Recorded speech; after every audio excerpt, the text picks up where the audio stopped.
ഇടുക്കി ജില്ലയിൽ മുളപ്പയർ ഘോഷയാത്രകൾക്ക് തുടക്കം കുറിച്ചുകൊണ്ട് നെടുങ്കണ്ടം ചാർമേട് അർദ്ധനാരീശ്വര ക്ഷേത്രത്തിൽ തിരുവാതിര മഹോത്സവത്തിന് സമാപനമായി. കാർഷിക സമൃദ്ധിയുടെ ഉത്സവമായാണ് കേരള തമിഴ്നാട് അതിർത്തിയിൽ മുളപ്പയർ ഘോഷയാത്രകൾ നടക്കുന്നത്.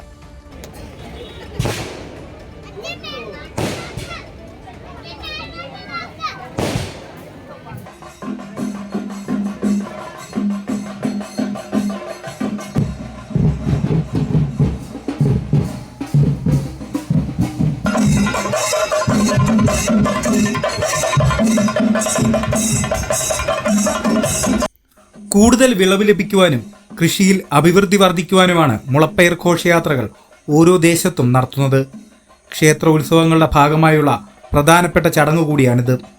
മകരവിളക്കാചാരങ്ങളിലും പ്രധാന ചടങ്ങാണ് മുളപ്പയർ ഘോഷയാത്രകൾ. ആഴ്ചകൾക്ക് മുൻപ് പ്രത്യേകം തയ്യാറാക്കിയ കലശങ്ങളിൽ നിക്ഷേപിക്കുന്ന ധാന്യങ്ങൾ ഉത്സവ ദിവസം ക്ഷേത്രത്തിൽ നിന്നും പുറത്തെടുക്കും. തുടർന്ന് ദേവീദേവന്മാർക്കൊപ്പം ദേശം മുഴുവൻ ചുറ്റി വീണ്ടും ക്ഷേത്രത്തിലെത്തിക്കും.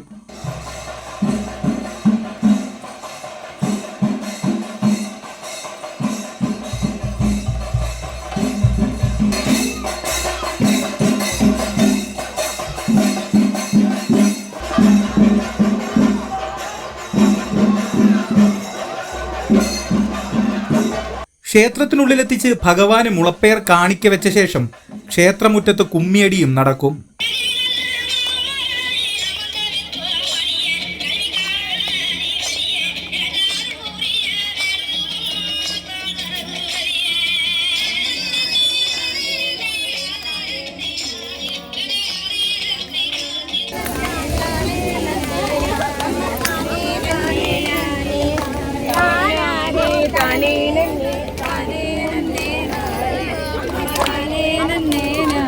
തുടർന്ന് ആചാരാനുഷ്ഠാനങ്ങളോടെ മുളപ്പയർ കലശങ്ങൾ നിമജ്ജനം ചെയ്യും.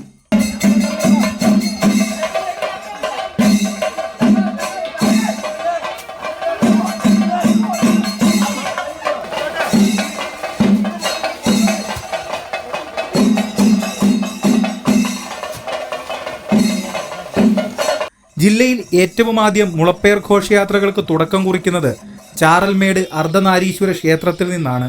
ഇത്തവണയും ആ പതിവ് മുടങ്ങിയില്ല. ഘോഷയാത്രയോടെ അർദ്ധനാരീശ്വര ക്ഷേത്രത്തിൽ 3 ദിവസങ്ങളായി നടന്നുവന്ന തിരുവാതിര മഹോത്സവത്തിന് സമാപനമായി. കൈരളി ന്യൂസ്, ഇടുക്കി.